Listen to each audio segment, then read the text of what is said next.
fears of massive job losses rising due to COVID-19. Now, this is very scary, not something that anybody wants to hear about. Now, in this video, we're going to be talking about why this is happening, what is going on, what the government has been trying to do in order to mitigate the disaster, and also what the NLC has been trying to do. But first of all, make sure you subscribe to the channel. It's really going to help the channel to grow. That's one thing you can really do to help. And also make sure you share with your friends, like, and let's begin. Now, the Nigerian Labour Congress, that's NLC, has been trying everything possible to avert job losses and salary cuts for its members. Of course, that's the labor body for Nigeria, trying everything possible.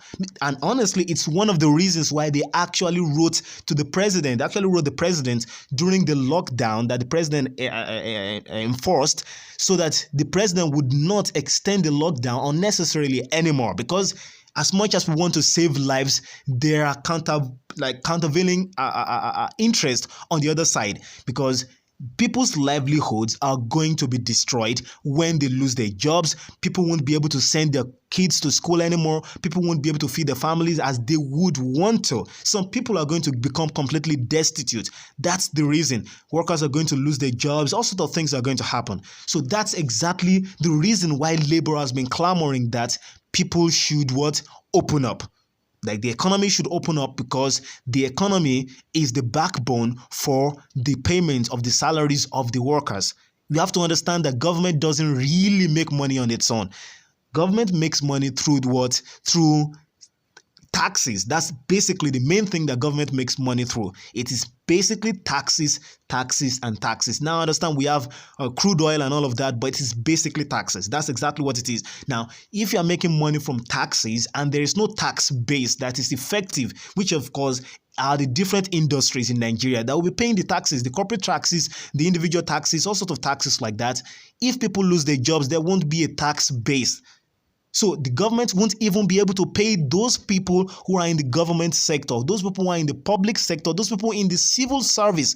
It's going to be difficult for them to pay those people. That's what is going to be there. So at the end of the day, don't even think that because you are a civil servant that you are going to be covered completely.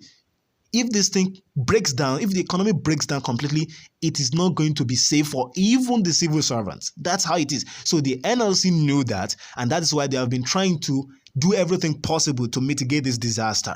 Now, I'm going to be explaining why a bad economy can cause unemployment. It's going to lead to unemployment it's completely inevitably going to lead to that. Now, first of all, we have to understand when the COVID-19 stuff started, people started getting scared. Most people weren't going on airplanes anymore because they didn't want to contract the coronavirus while traveling on board. And some people, it's not only because they didn't want to contract the coronavirus, they didn't want to be quarantined for 14 days somewhere. Let's say you decided to go to a different country, now maybe to the United States, and then you become quarantined for 14 days before you can even do the business you went there to do. That's not the sort of thing that people are hoping to go through. So most people decided to do what? Okay, I'm not going to travel for now. Let's allow this thing to blow over.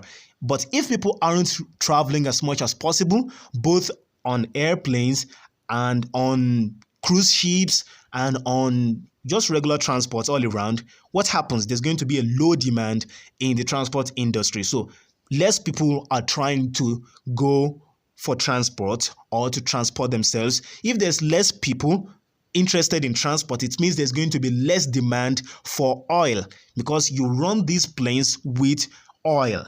Whatever oil you run it with, it comes from crude oil. So now it means there's going to be a drastic drop in demand for oil. And if there's a drastic drop in demand for oil, the price of oil is going to go down. Demand and supply.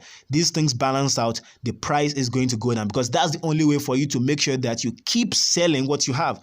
Because if there's very little people, let's say in a particular area now, you have fewer people ready to buy that product. The only way you're going to make it appealing to those people is for you to make the price attractive enough. So you're going to drop the price for people to keep buying. So the price of oil went down. Now, we depend on oil very much in Nigeria. When there's low price of oil, and of course, in all those industries, we have low profitability because there isn't much of demand coming outside, coming to them from the buyers. Most people are trying to hunker down. Most people aren't trying to buy things too much like that because you are like, I don't know if this money is going to come down. So you are focusing more on things that are very important. What you would spend money on before that wouldn't make any sense, just waste your money. You are trying to reduce the rate at which you lavish your money. So there's going to be low profitability for companies like all these liquor companies and all sorts of companies like that. So if there's low profitability for them, then they will have to cut the production. The only way for you to keep or to remain productive and at the same time be able to achieve some level of profitability, to remain profitable, is for you to cut production. But when you cut production, it means you are going to need less workers to work at your plants. You're going to need less workers to work at your factories. If you need less workers, all those excess workers, what are you going to do to them? You cannot just keep paying them because you don't have the luxury of just paying workers for doing nothing. What happens after that? You are going to lay off all those workers. All those excess workers, you are going to what? Sack them. That's what is going to happen. This is how bad economy or horrible economy is going to lead towards unemployment, increase in unemployment. There's going to be a drop in employment in the society. And of course, in some cases where you can't really get rid of those workers because they're very essential, you are going to have what? Salary cuts. For example, Access Bank decided they're going to have about 40% salary cuts for their top managers and some of the workers there. They're going to have salary cuts. So if you're not going to get rid of them, you have salary cuts. That's the only way for the company to remain competitive and for the company to remain above waters, for the company to remain afloat and to remain profitable. That's exactly what is happening. This thing is very serious that CBN and another organization like that actually decided they're going to prohibit the sacking of bank workers unless it is completely necessary. And of course, the CBN has to be made aware of that before they can sack them. So the government is trying everything possible to mitigate the loss of jobs. It's the same thing everywhere. Even in the United States, there are actual loans that are granted to businesses, and these loans will be granted to you only if you make sure that you sustain about 90% of your workforce. You don't sack them, you keep paying them, the government is going to float you all those loans. So just make sure people don't lose their jobs. That's exactly what is happening. People are losing jobs. Not only that, in Olabisi Onabanjo University Teaching Hospital, doctors are embarking now on 3-day warning strike. So even doctors are complaining. And you have to understand that the medical industry is part of the economy. The medical sector, the health sector is part of the economy. If the economy is taking a hit from coronavirus, the medical industry is going to be taking a hit also.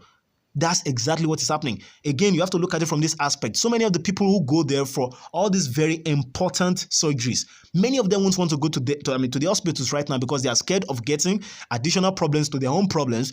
You have diabetes, you have this or that. You know, you are in the risk group of those people who can get the virus very easily and might have serious conditions from the virus. You won't want to go to the hospital because you don't, it's like you're exactly going to the germ factory, and it's like it's going to be very easy for you to contract it there, and you know you are at a very risky demographic. You're at a very risky demographic, so it's very dangerous for you. So many people aren't going to the hospital right now because they are so scared of the coronavirus. And if they are not going to the hospital, so many of the things that these hospitals are making money from are not being available right now. All those expensive surgeries, all those expensive therapies, they are not being run right now. They're not being run right now because people are scared. So that's the situation. So the health industry is taking a hit too.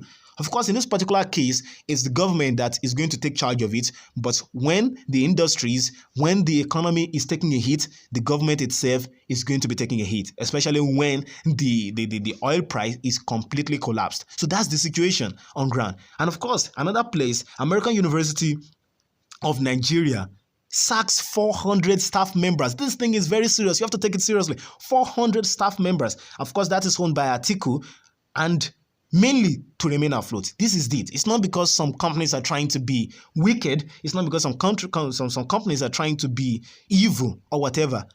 You know, I have to understand, it is business. The only way to keep the business alive is to lower the workforce in order. I mean, first of all, the productivity has already been lowered. Imagine that sort of university. Those students are not even there at the moment. So that's the situation. So the only way for you to keep moving is for you to lower the workforce. It sounds very sad, but that's the reality of business. That's just the reality.